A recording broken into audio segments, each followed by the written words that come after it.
Aya hiji leuweung leutik di pinggiran desa. Aya sabuntut lenci anu songong. Manehna resep moyokan sato-sato sejen anu leuwih lemah.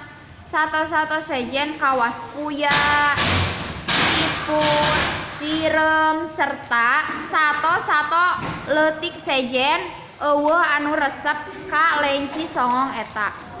Hiji poe si lenci lempang kalayan angkuhna neangan lawan anu lemah pikeun pipoyokeun. Pareng manehna papanggih jeung kuya, "Hei kuya, si laun, maneh ulah lempang wae atuh, lumpat atuh, gancang kawas urang." Kecap lenci bari ngelelkeun biwirna ka kuya.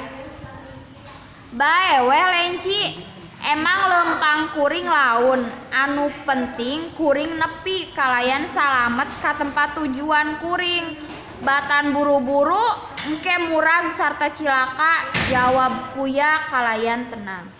"Hei kuya, kumaha lamun urang adu lumpat? Lamun maneh bisa menang, ku kuring maneh baris bere hadiah naon wae anu ku maneh dipenta," kecap lenci kalayan seuri. Dina hatena manehna ngomong, "Moal mungkin manehna baris bisa ngelehkeun kuring." "Wah lenci, moal mungkin kuring tanding adu gancang ngalawan anjeun. Maneh bisa lumpat sarta ngajleng kalayan gancang.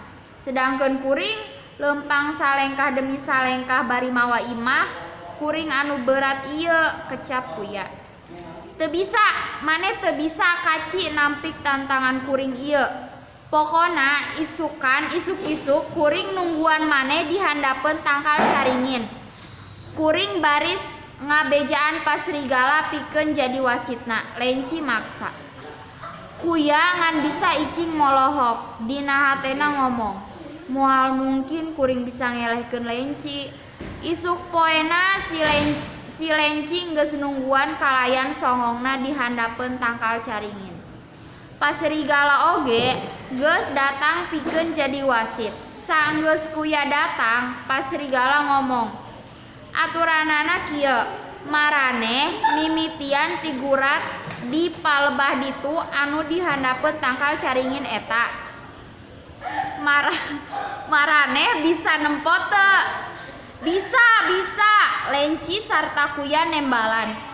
Tah saha anu bisa datang pangheulana di handapeun tangkal caringin ieu, eta pisan anu meunang," kecap pasrigala deui.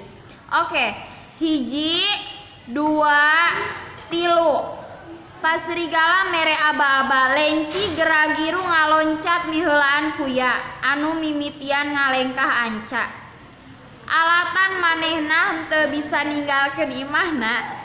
"Hayu kuya, lumpat atuh," gorowok lenci kajauhan. "Mangga kuring nungguan di dieu nya," cenah deui bari ngejek kuya. Lenci diuk bari bernyanyi. Angin harita ngahiliwir ancas sarta sejuk. Kukituna nyieun lenci jadi tunduh sarta teu lila saterusna lenci oge kasarean. Kalayan anca tapi pasti kuya ngalengkah sakuat tanaga kalayan rerencepan. Manehna ngalewatan lenci anu sare. Sawatara lengkah deui manehna baris ngahontal pinis. Sabot eta pisan lenci hudang kacida reuasna. Manehna sabot nempo kuya geus ampir ngahontal pinis. Sakuat tanaga manehna lumpat sarta loncat pikeun ngudag kuya. Tapi geus telat, suku kuya geus nyabak gurat pinis sarta pasrigala geus megatkeun yen pinunjulna nyaeta kuya. Si lenci songong ngahuleng kawas ngalamun teu percaya yen manehna bisa kasarean. "Tah, saha anu meunang lenci?" tanya kuya ka lenci. "Wah tetela maneh nu meunang kuya," jadi jawab lenci era. "Ayeuna kuring ngan menta hiji ti maneh. Maneh ulah songong deui, ulah resep moyokan deui sarta ulah bangornya," kecap kuya. "Nyalah kuya mimitian ayeuna kuring moal songong deui. Moal ngejek deui hampura kuringnya kecap Lenci. Nya teu nanaon, ayeuna urang jadi babaturan nya kecap Kuya. Saprak waktu eta Lenci henteu songong deui.